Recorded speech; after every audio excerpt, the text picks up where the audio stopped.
Kamusta kayong lahat mga kababayan, mga kapwa-tao?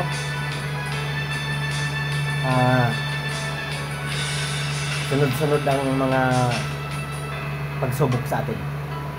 Uy, pamagat ng ating video mga kaibigan, mag-iingat sa dadaanan ng bagyong Paulo.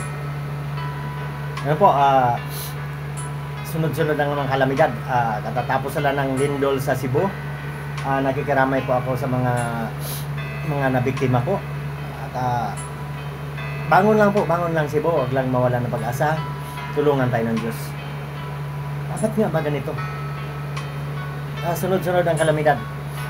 Teka, yan ako muna kayo mga kaibigan, i-update ko kayo sa bagyong Paulo. Kasi hindi na ako nagbabalita na malayo pa yung bagyo kasi pabago-bago yan. Pero po, ibig sabihin, malapit na po. Sigurado na pong tatama sa lupa ang bagyong Paulo.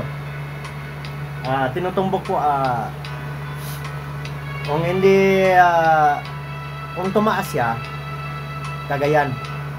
Pero pag bumaba, Aurora, Quezon Province, at malapit po yan sa amin sa Laguna po. Ingat po ang lahat, taga Laguna, Quezon Province, at basta lahat ng yung bagyo kasi mga kaibigan ganito, parang may kalsada. Ayon sa aking kaalaman, parang may kalsada yan, gano'n, no? Yung hagip nung umiikot na hangin, ibig sabihin, malaki po ang sakop nun.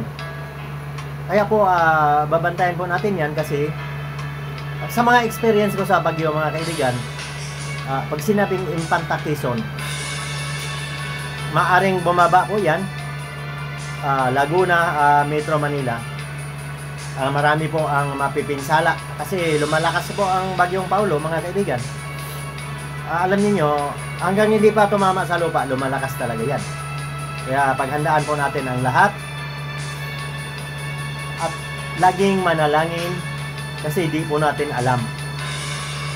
Bigla na lang, lalo na yung mga lindol mga kaibigan. Paalala po, mayroon din po tayong binabantayan dito sa Maynila na the big one. Kaya po, laging dasal, mapaghanda. Kasi di ang lindol, hindi po yan kagaya ng bagyo na alam kung kailan darating. Bigla na lang po yung lindol, bigla ang paggalaw ng lupa. Kaya wala pong sino mang eksperto na makapaghula kung kailan ang lindol. Ayun ibig sabihin nakapokus tayo ngayon dito sa bagyong Paulo. Tayo po dito sa Maynila. Mabuti sa Cebu daw, hindi naman epektado ng bagyong Paulo.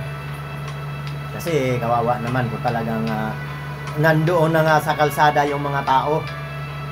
Kasi natatakot po bumalik sa bahay. May mga aftershock pa. Kaya po, focus muna tayo dito sa Maynila. Babantayan po natin itong bagyong Paulo. At lumalakas pa siya. Hindi po ako nananakot. Hanggang signal number 4 daw ang maaring itaas ng Pag-asa. Kasi mga kaibigan, ako kasi kaya andito, humarap ako dito sa kamera.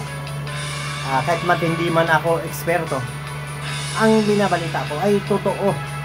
Hindi po ako kagaya dyan sa mga fake news, nagpapabyos. Ipapakita yung mga sa AI na naanod yung mga tulay, yung mga bahay, gumuho. AI po yun, pampabyos at yung mga tao na yan ay nananakot. Mga scammer ang karamihan dyan eh. Huwag po kayong maniniwala. Lagi po tayo makikinig sa balita ng Pag-asa. Kung magtiwala kayo sa akin, ang mga binabalita ko ay tama.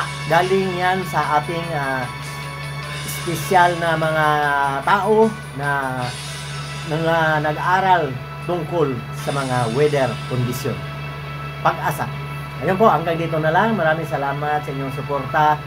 Sana makapagbigay din ako ng kunting kaalaman. Manalangin po tayo palagi.